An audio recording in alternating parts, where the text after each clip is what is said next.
Well, we're going to go ahead and probably play the podcast from August Harper. He's working his ass off. He's working his butt off just like us. To pay the rent and to get the word out. Like he's doing what he can, you know? Yeah. He really, really is able to articulate this stuff well.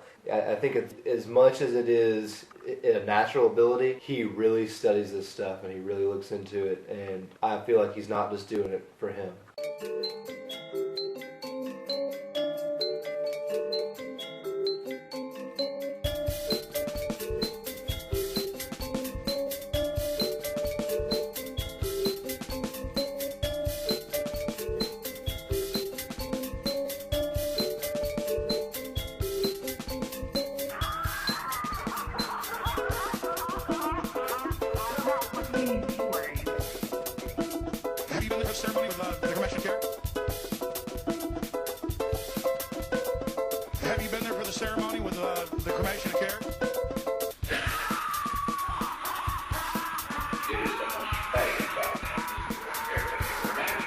This is another edition of The Effective Citizen with me, August Harper, your host, on this beautiful Monday morning of August 15th, 2005. Last week I began to talk about secret societies.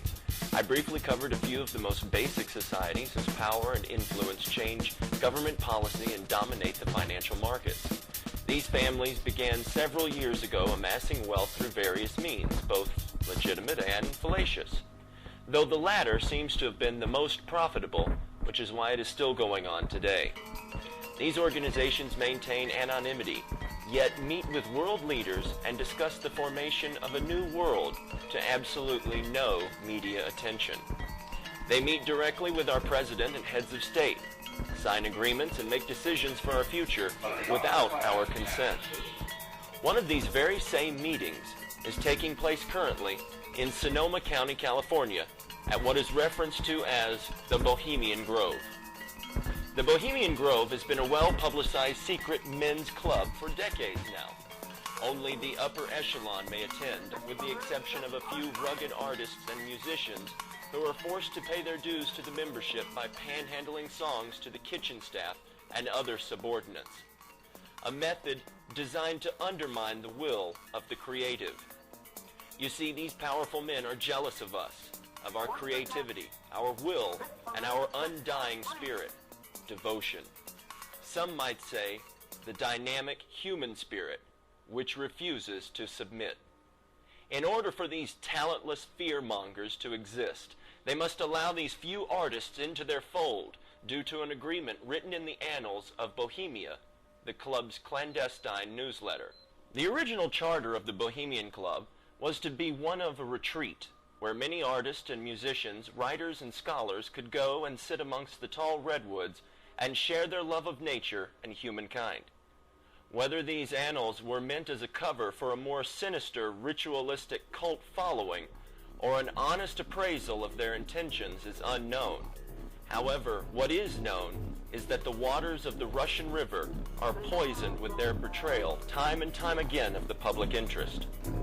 Oh yeah, and for holding mock human sacrifices, homosexual prostitution, partaking in cult rituals dating back to the time of Babylon, and for setting government policy. In an article I wrote about the Grove a few months back, I interviewed a man who cooked for the Bohemian parties and had every year for the past 5 years. He explained to me everything he saw and informed me that what took place at the Grove was some of the sickest stuff he had ever seen. Human degradation at its finest.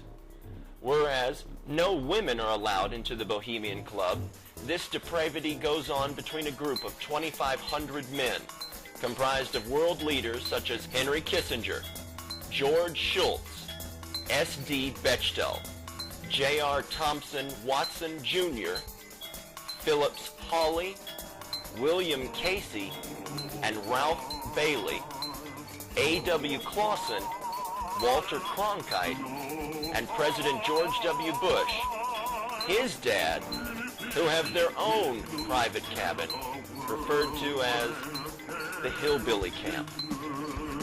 Jimmy Buffett is one of the more notable musicians, who is a recorded member of the Bohemian Club, and one who must continue playing for his dinner every night to the kitchen and waitstaff. Although I'm almost positive he is not discussing moral policy, his matriculation is allowed only at the behest of the Bohemian Charter.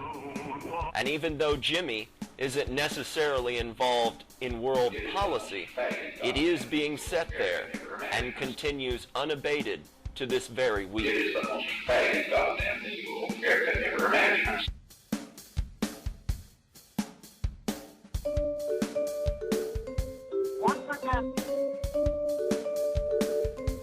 Once again.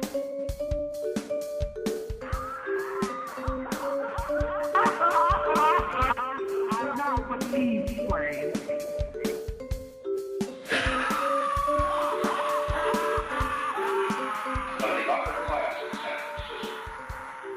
It is the most faggot goddamn thing you will ever imagine. Founded in 1872, the Bohemian Club has had as members every single Republican president since 1923, and many Democratic ones as well.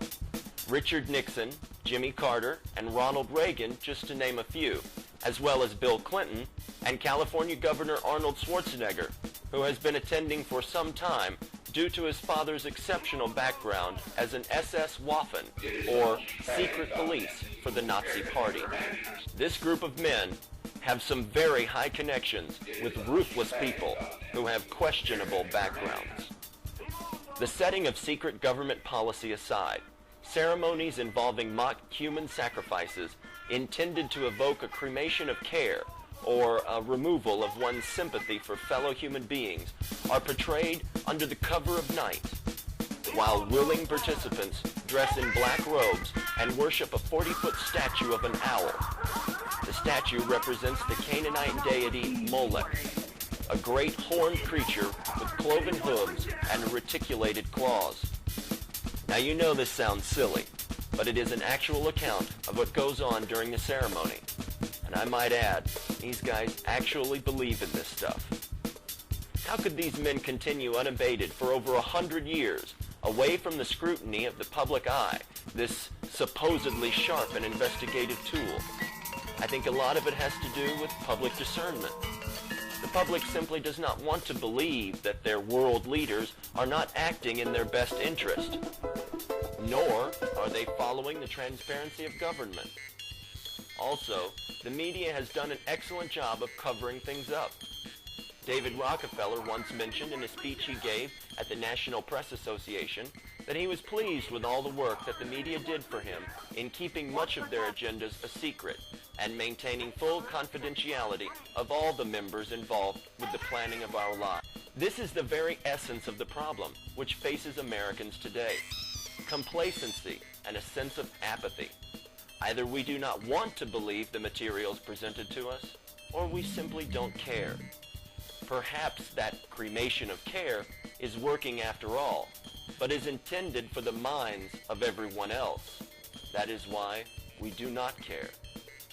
Whatever the reason, be it spiritual or mental, we have a block within ourselves that does not allow us to understand the evils of this world and pretend they do not exist.